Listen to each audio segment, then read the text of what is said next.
أعوذ بالله من الشيطان الرجيم. بسم الله الرحمن الرحيم.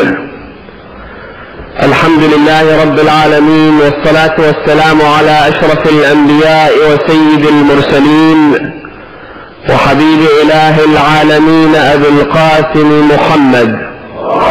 اللهم صل وعلى آل بيته الطيبين الطاهرين المعصومين المكرمين الغر الميامين، سيما بقية الله في الأرضين وحجته على الخلائق أجمعين الحجة ابن الحسن المهدي فداه أرواح العالمين. You wake up in the morning because of a noise. You wake up not because you've had enough sleep. You're still tired and exhausted. You try to go back to sleep, put the pillow on your head, but the noise doesn't let you. You look around, the noise is coming through the window. You get up, approach the window to see the source of the noise, and look down, and there's a large crowd. You look closer and focus. You find out that it's a funeral procession. You think to yourself, I never heard a death announcement. I never read an obituary. Whose funeral procession could this be? There is a casket being carried. There is a coffin. Whose coffin is it?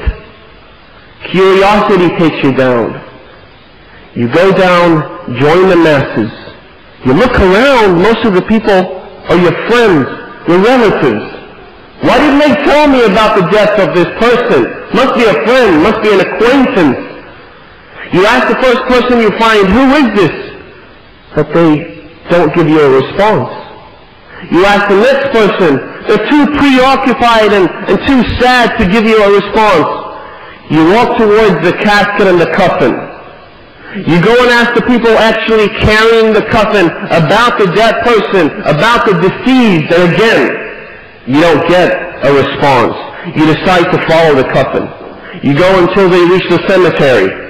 They enter the cemetery, but before that, they need to wash the body.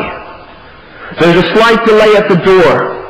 You wait there for a while, then they let you in. You go inside, there are people around the body. You can't see it. You push the people aside. You're so curious. You want to know who this person is. And when you reach the actual body, you scream, oh my God! I wish this was my friend. I wish it was my neighbor. I wish it was my wife. I wish it was my father. I wish it was my mother, because it is my body lying there as a dead corpse. This, my friends, is not a preview of an upcoming movie written by Stephen King and directed by Spielberg and featuring the latest special effects. This is a glimpse of what's to come. Seriously though, what is it about death that makes us despise even to mention it? We never want to talk about death. It's the worst party killer. You want someone laughing to shut up, you mention his death. You want someone thinking and contemplating about committing a sin to stop and think, you talk about death. What is it about death that we fear so much? Is it fear of the unknown? Is it fear of being judged? Is it departing our loved ones? Is it leaving our possessions behind? Is it going into a grave and staying there for the rest of eternity until such time as God wishes for us to come back from the dead? The answer is, it's all of the above. We really hate death. Deep inside, even those who commit suicide, they don't do it because they like to die. They don't do it because they're courageous. Everybody hates death. But before we talk about death, and we do talk about death all the time.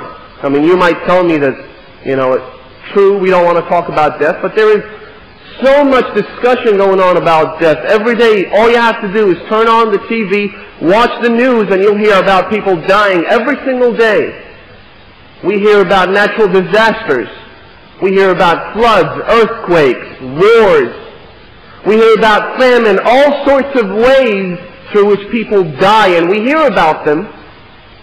The problem is, however, that it's not our own death we're talking about, it's somebody else's. And death just happens to be this thing that touches the lives of others, but not us. And before we talk about it, we need to define death. And before we define death, I think the first step we should take is define life. Seriously, what is life? What's life? It's one of those questions, that the answer to which seems so obvious and clear, but when you actually sit down and try to define it, it seems so difficult. What is life? What is death? What is time? What is the soul? And so forth. These somewhat obvious things that we use so often, yet we can't define. What is life?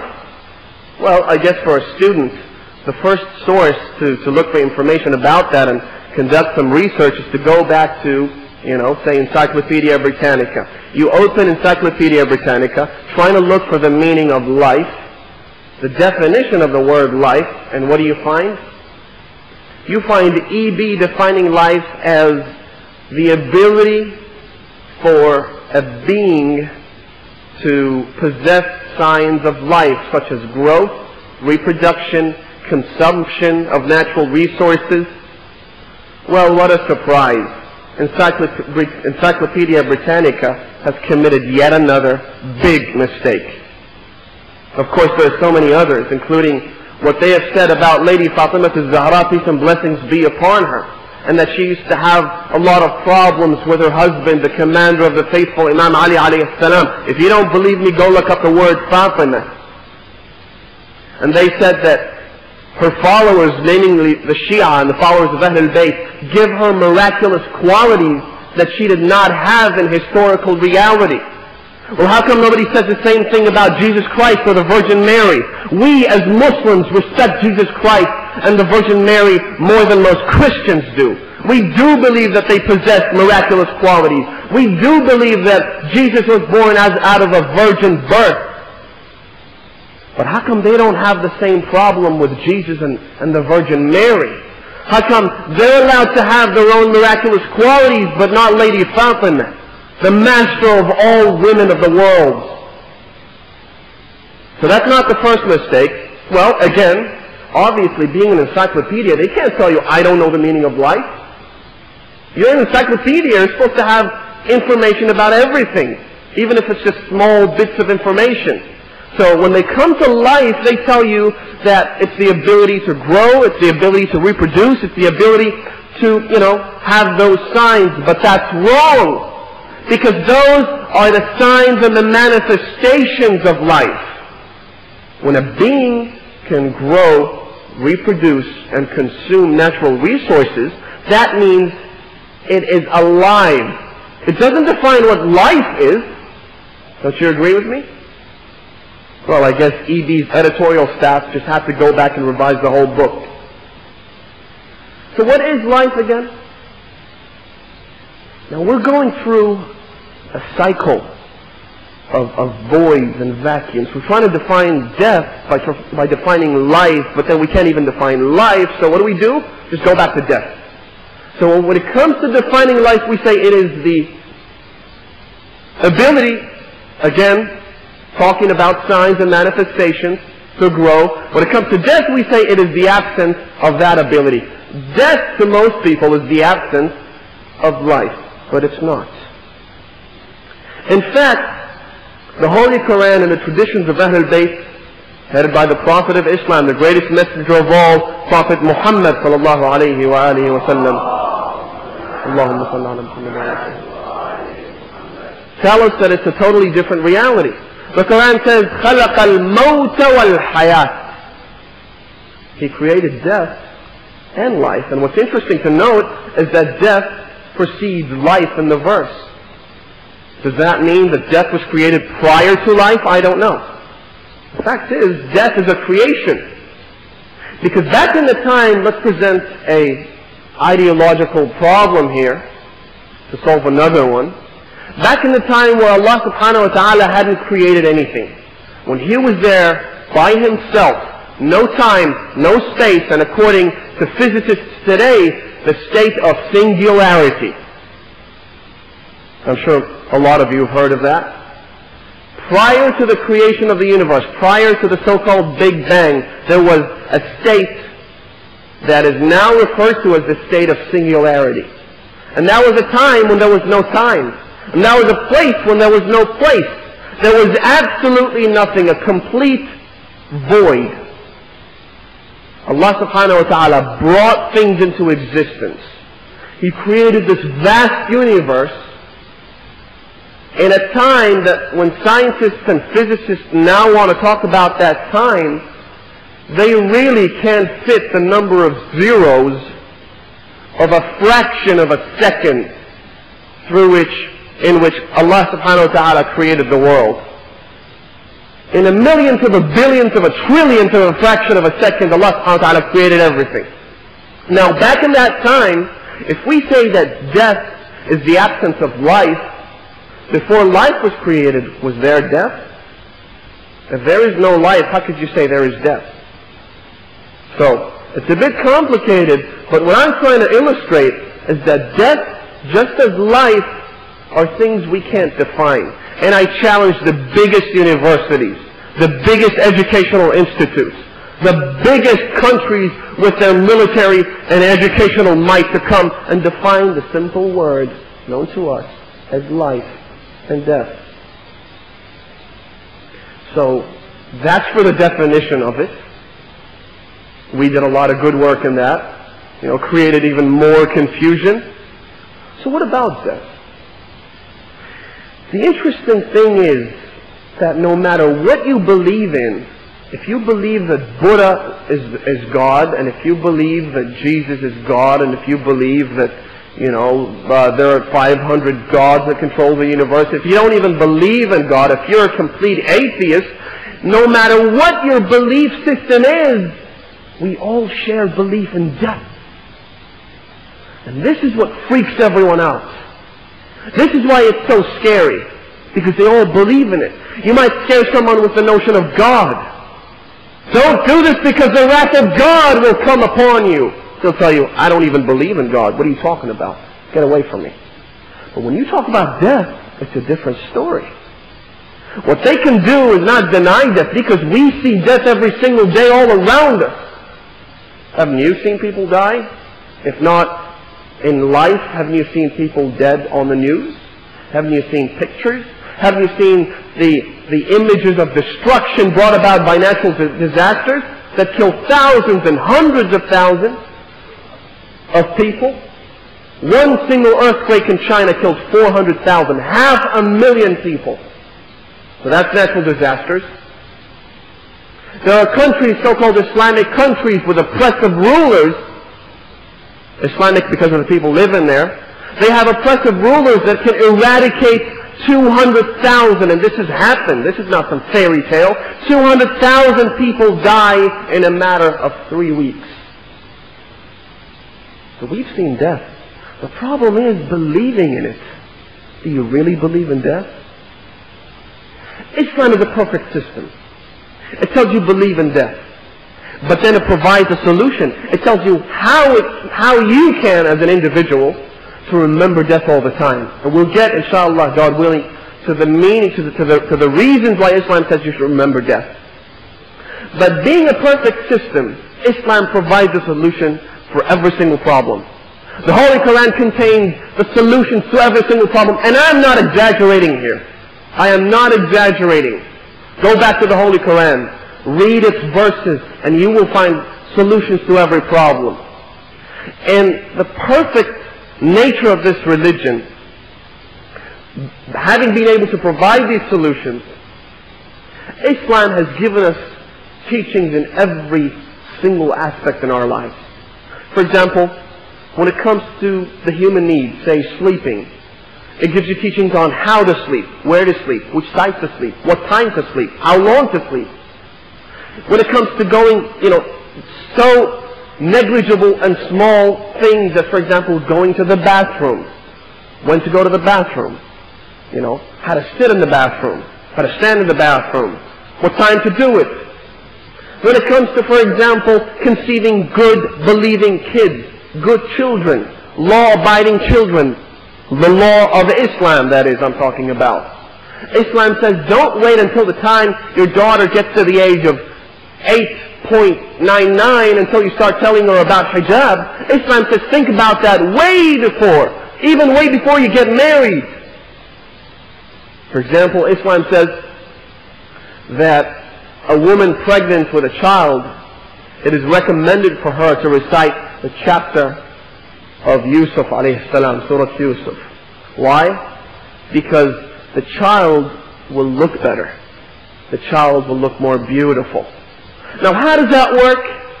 Is that some, fictionist stuff that Islam's brought? Things that don't really happen, but Islam's just trying to tell you that I have a teaching in every aspect of your life? How does it work? I don't know. Maybe in 5,000 years' time science will come and prove to you and I that by using vocal tones you can change the shape of a child's face. You can make him look better.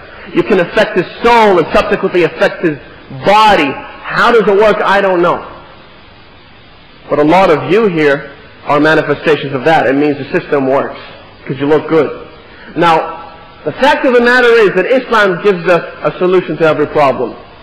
For example, we have scholars that have written books. I don't want to mention names, but you can go into any major respected public library that has Islamic books and you'll find that what I'm telling you is true. We have scholars that have written books about the traffic system in Islam. How can you treat traffic? How to build roads.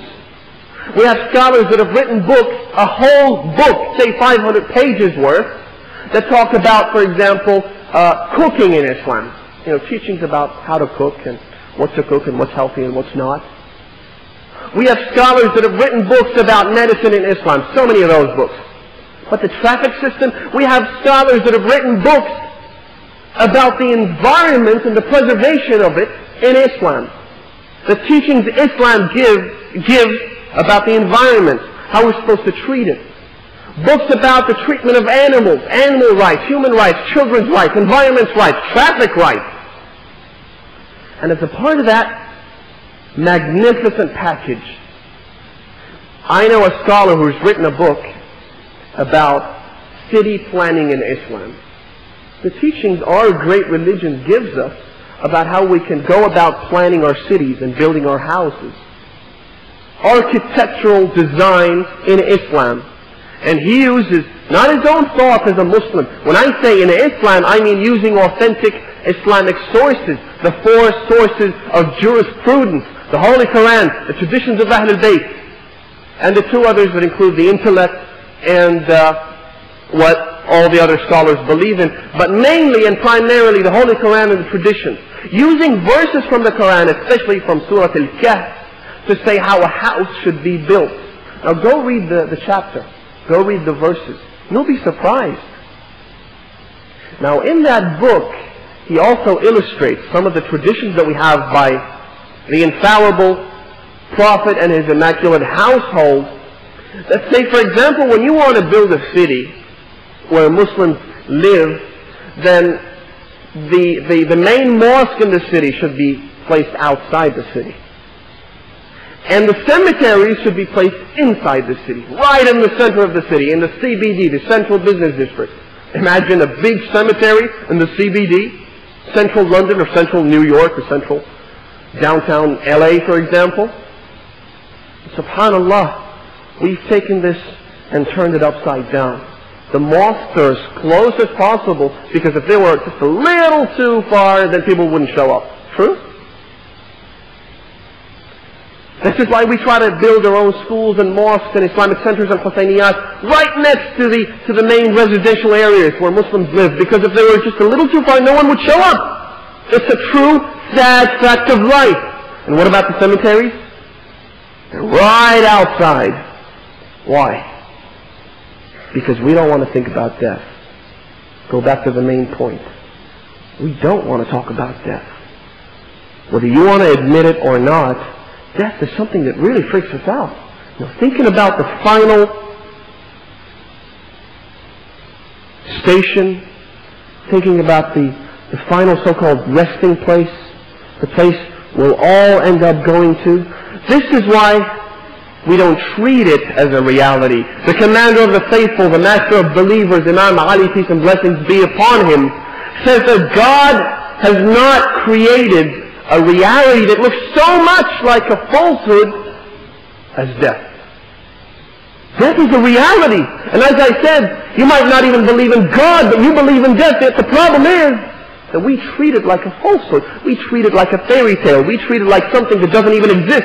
We treat it like something that affects other people, that affects the Bosnians and the Chechens and the Iraqis and the Afghanis, but not us.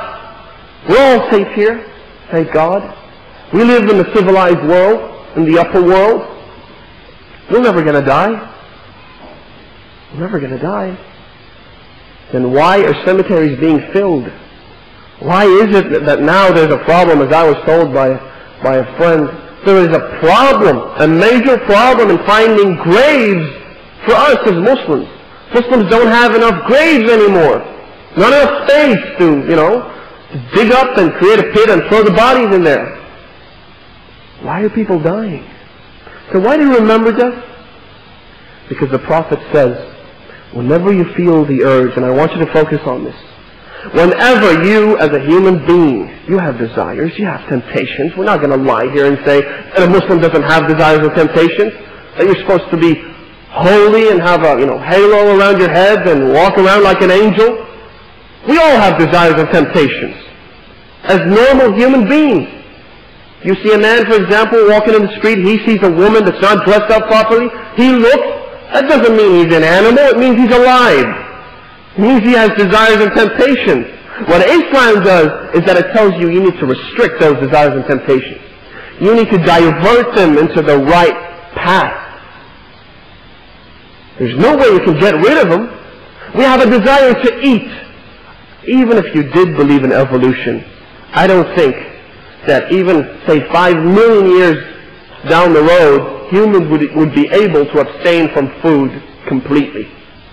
You think we'll get to that stage? No way on earth. It's one of those primary desires and primary needs and temptations. We need to eat because we need to survive.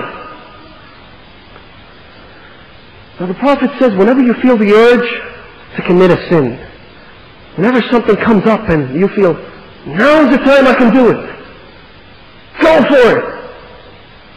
Go girl, or, do it, man, whatever. You see the temptation right before you, and the shaitan, what it does is that it beautifies it for you.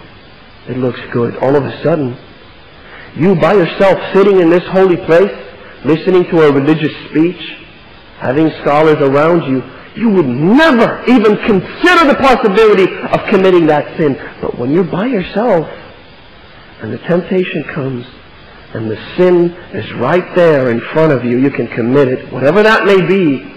The shaitan tells you, it's okay. Come on. Nobody's watching. Because we don't believe in death. The Prophet says, whenever a temptation comes before you, remember death. وَكَفَى بِالْمَوْتِ وَاقِبًا. Death is the best preacher. Sometimes we tend to import scholars from overseas, or get people to go and study and come back and preach and give sermons. The Prophet says, you don't need preachers and people giving sermons and speeches. You don't need me. Remember death. Death will freak the hell out of every one of us.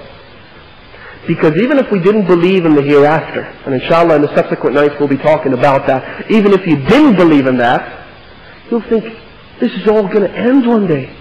And that's the difference between this life and the hereafter. It'll end. The material and the physical desires of this world, my friends, my brothers and my sisters, have too many problems. The first problem is that they're limited in quantity. Not everyone can enjoy everything.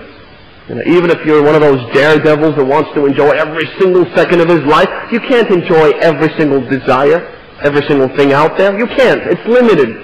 This is why 30% of the world's population consume 70% of the national gross domestic products of other countries. They're limited.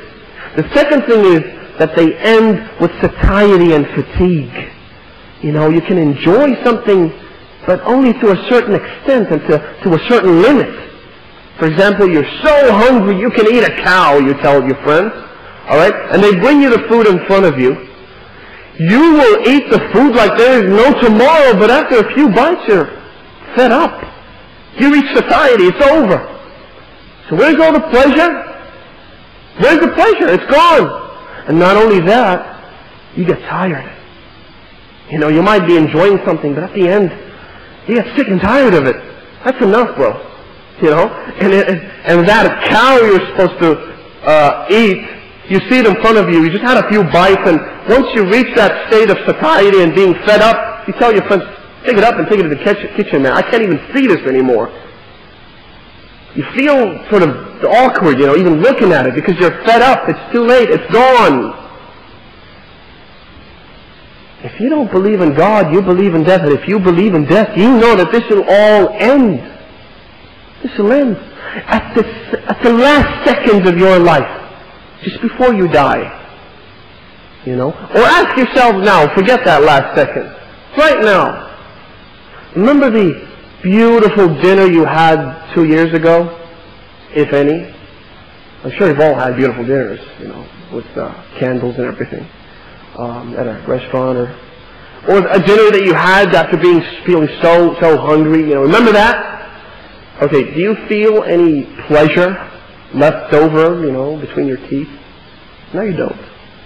It's all over. It's gone. The commander of the faithful reminds us of this reality and says, "Oh people, you're all dead. You're all dead. The problem is you don't know it."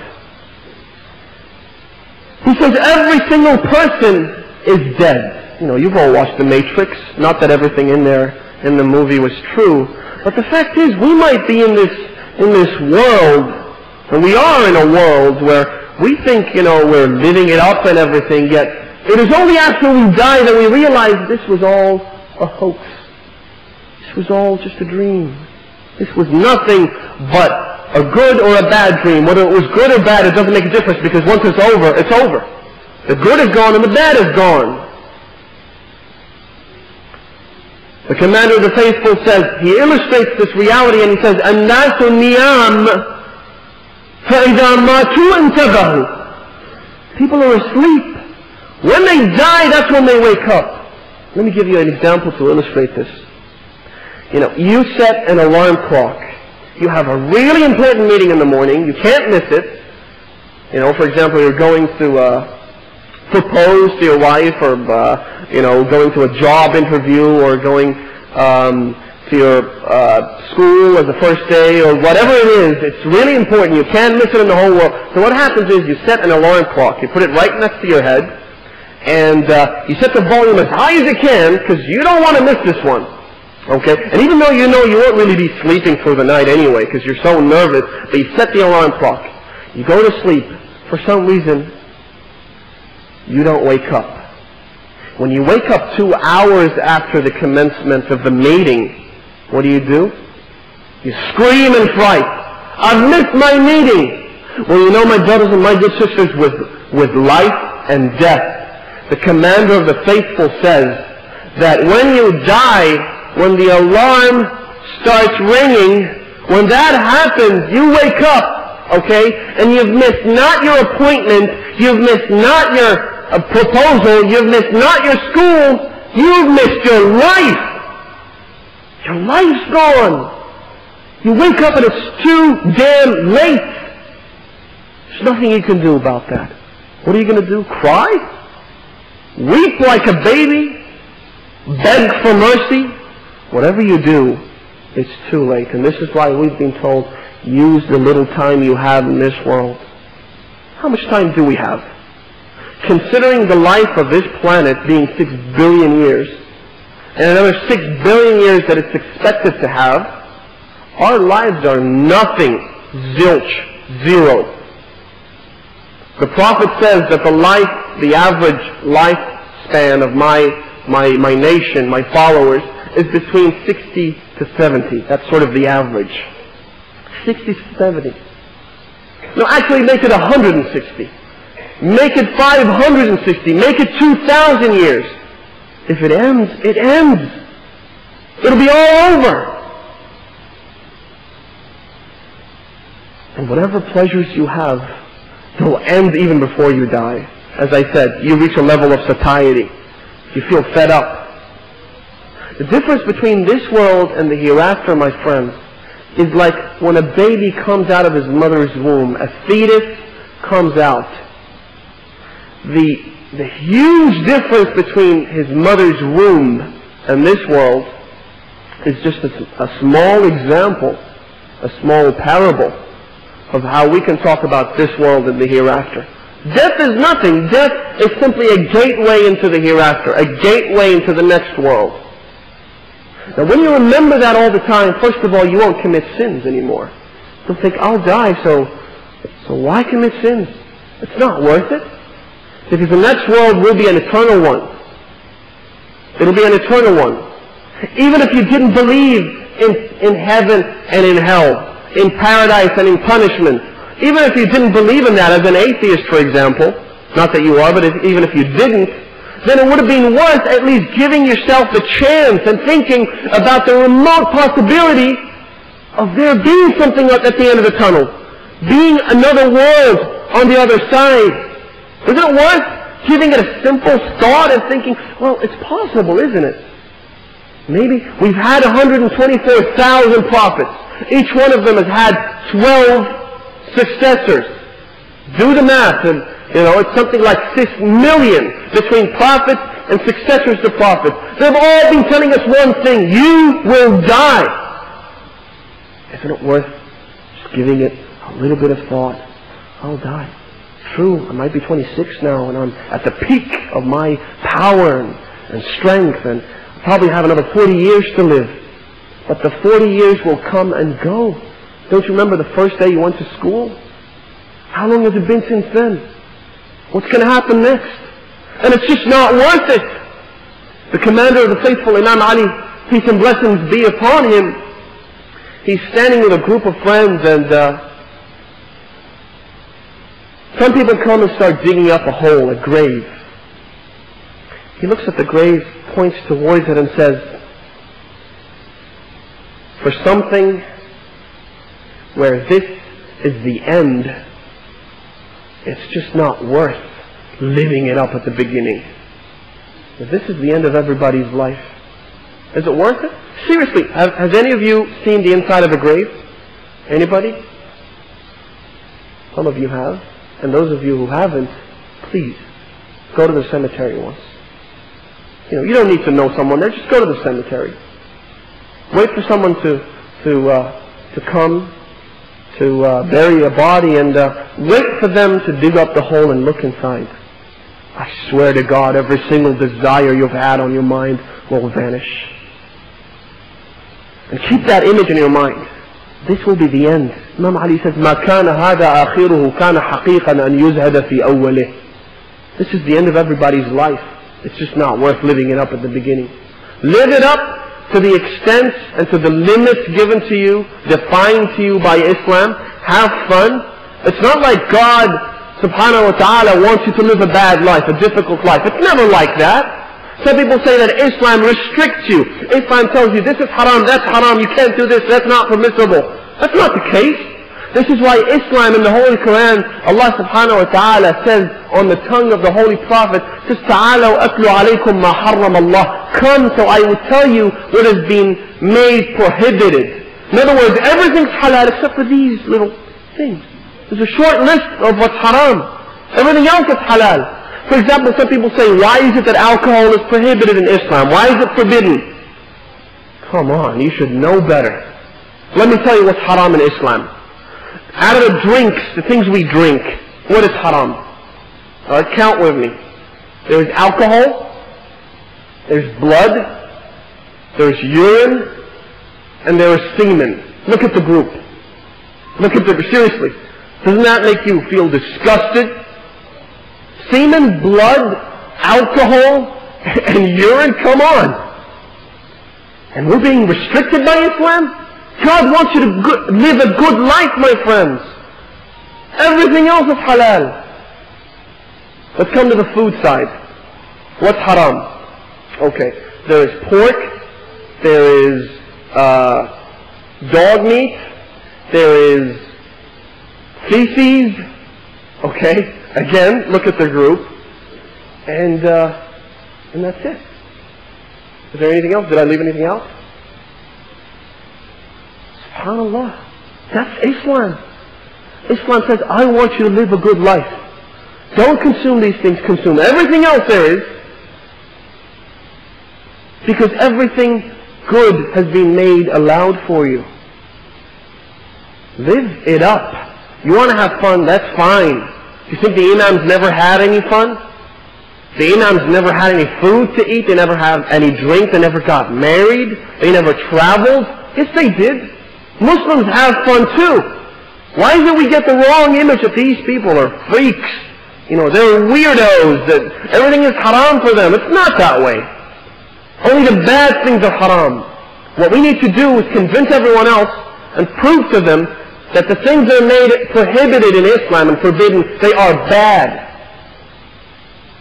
So Imam Ali says, مَا كَانَ هَذَا آخِرُهُ كَانَ حَقِيقًا أَنْ يُزْهَدَ فِي أَوَّلِهِ وَمَا كَانَ, and this is even more scary, وَمَا كَانَ هَذَا أَوَّلُهُ كَانَ حَقِيقًا أَنْ يُخَاذَ مِنْ آخِرِهِ.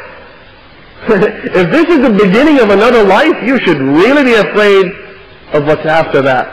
This is only the beginning. Another one is sitting down and with a group of friends, a group of his companions, and they bring a dead body over. They lie it there, and I think they recite the Fatiha or something. He looks at a friend sitting next to him and says, tell you what, do you think that if this guy, you know, the dead body, if he came back to life, would he do good and nothing else? Would he be a good person? Let me ask you this question. If a dead person comes back to life, would he not be the perfect being? What do you think? He would, wouldn't he? Okay. Well, you're not dead. You still have the chance. Why don't you be good?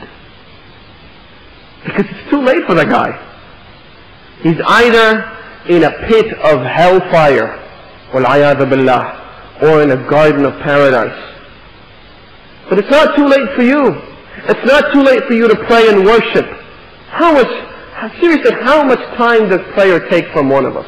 How much time? You know, we've got 24 hours. If you combine all the time we spend praying and the time we spend performing wudu and the taqibat and everything else associated with prayer, how much time does it take? A friend of mine once calculated all that time and he came up with a figure something like 10 minutes. I'll tell you what, you don't want to do it that fast. Say 20 minutes. 20 minutes in 24 hours. Why is it so hard for some of us? Why is it like a big mountain when it comes to praying? Oh man, the azan's being recited. And I'm playing PlayStation or whatever. I'm watching TV, I'm watching the soap opera, I'm doing this, I'm doing that. 20 minutes in a whole day. You still have the chance, my friends. A lot of people don't. Don't you know people who are already now dead? 4 feet under? I know a lot of them. They're dead. They've lost their chance. It's over for them, but it's not over for you. The Prophet says, remember death. Go to the cemeteries. Join funeral processions. Because one day you will be carried in the casket and the coffin in a funeral procession. One day people will mention your name and say, oh, he died, did he? Too bad, he was a nice guy. You know. All right, let's go back to food. You know, that's about as much as people will remember you. As sad as it sounds, but it's true. You know, sometimes you remember close relatives, say your grandfather, your grandmother, and say, well, it's Friday night, let's read a Fatiha for him. But that's it. No one ever remembers the deceased because they're gone. Their book has been sealed, it's over. You have the chance. Forget the pleasures of this world. They're just not worth it. You'll be getting things much, much better than the pleasures you see in this world. You'll be getting pleasures like you can't even imagine. مَا لَا عَيْنٌ رَأَتْ وَلَا أُذُنٌ سَمِعَتْ وَلَا خَطَرَ عَلَى بَالِ بَشَرٍ. Things that people can never even imagine. These are the pleasures you'll get in paradise, inshallah. Now Allah subhanahu wa ta'ala wants to take us to paradise. He wants to take us there, alright, because He's merciful. And this is why the greatest verse in the Holy Quran is what? Bismillah ar-Rahman ar-Rahim. Why don't we say Bismillah al-Muntaqim, Bismillah al-Mu'addib, Bismillah, whatever, those titles and attributes that really make you afraid and remember death and remember hellfire. Why do we say the compassionate, the merciful? Because He is compassionate and merciful. Because He's chosen those attributes to be on top of every other attribute. Right? So He wants us to go to paradise. He wants us to live good lives. Okay. But the problem is, He says that anyone who has a single sin can never enter paradise. What the? A single sin? Where does that leave us? Come on, I mean, every other person apart from the infallibles. That's true. We've got traditions that people with sins will not enter paradise. What happens is that they need to be cleansed. This is why we have so many problems. This is why Muslims go through so much hardship and trials and tribulations and things that they can't handle, because God wants to cleanse them. Because we've committed too many sins for Allah subhanahu wa ta'ala to overlook. We need to be cleansed. You know why? Because God has prepared paradise for the martyrs and for the prophets and messengers and apostles. And it's like, you have an invitation. You invite 5 of the maraja we have today. 5 or 6 of them. It's one of those really high profile, VIPs. Maraja you've invited to your own house. And at the same time, you invite a drunken loser. Would that be respectful to the scholars and to the maraja? Obviously not. You will have insulted them in the worst possible way. Because a drunken man cannot be in the same place as a marja, a person with so much holiness, and a person who really practices Islam. So you will have insulted the maraja. Allah subhanahu wa ta'ala says, I have prepared paradise for the messengers and apostles and the holy people. So a people with sins cannot be there at the same time. We have to be cleansed. The master of all women, Lady Fatima al-Zahra, peace and blessings be upon her, says, ثم جعل الثواب على طاعته ووضع العقاب على معصيته حياشة لعباده إلى جنته وزيادة لهم عن نقمته. Allah subhanahu wa ta'ala put the haram and the halal and the forbidden and the allowed all for us to go to paradise, but not normally for us to be pushed into paradise. He says, go to paradise. I want you to be in paradise. But we need to be cleansed. And the way we are cleansed is with these trials, tribulations, hardships, and the problems we face every single day. In fact, we have traditions that when you trip and fall down, that's because of a sin you committed. When we have a fever, that's because of a sin you committed. And when you have a fever for a single night, that cleanses you of a whole year's worth of sins, according to traditions of Ahlul Bayt. So He needs to cleanse you. And one of the greatest ways for us to be cleansed is to remember the tragedy of Imam al-Hussein, peace and blessings be upon him. Because the tradition says, Al-Husseinu babun min abwab al-Jannah. You want to go to paradise? You got to go through the doors. One of the biggest doors, one of the most spacious and widest of all doors, is the door of Abu Abdullah al-Hussein, peace and blessings be upon him. Traditions of Ahlul Bayt state that whenever a person sheds a single tear, the size of the wing of a fly, that small, Allah subhanahu wa ta'ala will wipe out and cleanse him of his sins, even if they were as much as the water in a sea. Why? Because God loves Imam Hussein alayhi salam, because of the things that he did for Allah, because of the sacrifices that he offered.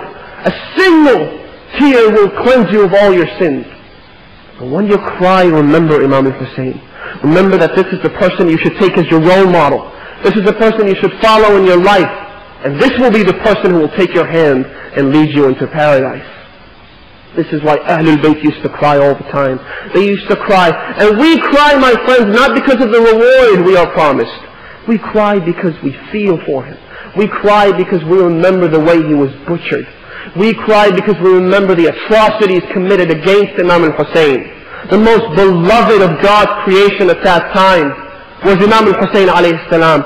And they even went as far, those vicious animals, those wolves of the desert, as Imam al-Hussein called them, they went as far as stripping him off of his clothes, leaving the body lying there under the heat of the sun for 3 successive days.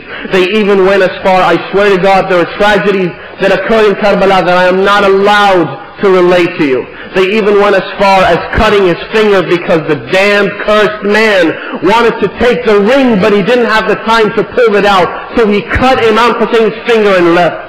We cry because we remember how Imam al-Hussein alayhi salam, when he reached Karbala, he reached that land, he asked his companions, he cried for himself. He set up a gathering of grievance for himself. He sat there, he asked his companions, what is the name of this land? They said, it is called Nainawa. He said, does it have any other name? They said, yes, it is called Al-Ghaziriyat.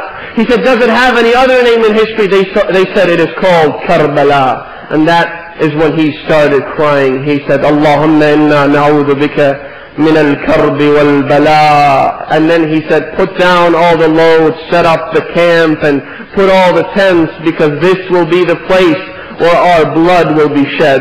This will be the place. And Imam Hussein knew what was going to happen, and he would look at every spot, point to it, and say, this will be the place where our children will be killed. This will be the place where my companions will be slaughtered. This will be the place where the tents will burn down. This will be the place where you, O women of the Prophet, will be running for your lives in the middle of the desert. And this is exactly what happened when Imam Zain al-Abidin, peace and blessings be upon him, after the tragedy of Karbala, when he came back from Sham to Karbala, he saw Jabir ibn Abdullah al-Ansari. He saw him from the distance, and Imam Zain al-Abidin was out there for 40 days. He had no one to complain to, no one to talk to. The minute he saw Jabir ibn Abdullah, he said, Ya Jabir, ha huna wallah, قتلت رجالنا ها هنا والله, ذبحت أطفالنا ها هنا والله, سبيت نساؤنا. And this is what made Imam Zain al-Abidin salamullahi alayhi cry and cry, not for a year, not for 10 years, but for 25 years. Every time they brought him food or drink, that food would mix with the tears that he shed for his father and for his brothers and for his companions and for the people that died in Karbala. One day Abu Hamza al-Thumali comes up to Imam Zain al-Abidin. He says, Sayyidi wa Mawlai, ama ana li bukaika an yanqadi. Isn't it time you stop crying? You've been crying for 25 years. Alam yuqtal ammuka Hamza, alam yuqtal abuka Ali ibn Abi Talib bis-sayf, amana laka أن تصبر ولبكائك أن ينقضي. فقال الإمام زين العابدين, شكر الله سعيك يا أبا حمزة.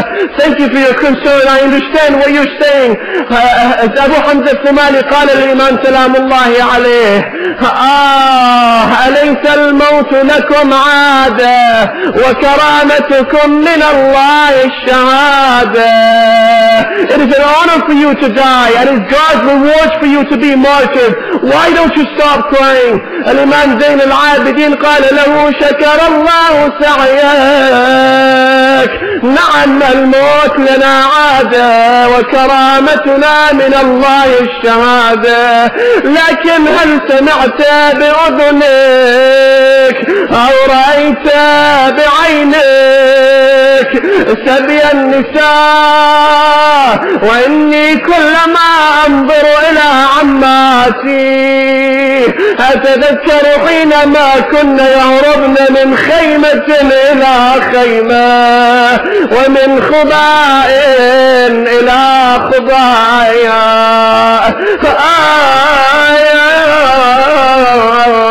قلبي يبوح حمزة ترى يا تفطر وذايا قلبي يا ابو حمزة ترى تفطر وذايا او مثل المصيبة اللي دهايتنا ما حد صايا وحرق الخيمنا وسيرة وزينب سليبة شعشي ابو حمزة وشعي يدد من الانصاب لا حول ولا قوة إلا بالله العلي العظيم. إنا لله وإنا إليه راجعون. وسيعلم الذين ظلموا أي منقلب ينقلبون والعاقبة للمتقين. إلهنا إنا نسألك وندعوك باسمك العظيم الأعظم الأعز الأجل الأكرم يا الله يا الله يا الله يا الله يا الله يا الله يا الله يا الله يا الله يا الله. اللهم إنا نسألك بحق فاطمة وأبيها وبعلها وبنيها والسر المستودع فيها أن تعجل في فرج إمام زماننا يا الله. اللهم واجعلنا من أصحابه وأعوانه وشيعته ومحبيه والذابين عنه والممتثلين لأوامره ونواهيه. اللهم وارزقنا الشهادة في سبيلك وبين يديه وتحت لوائه يا الله. اللهم اقض حوائجنا شاف مرضانا أعدنا إلى أوطاننا سالمين إلى سالمين.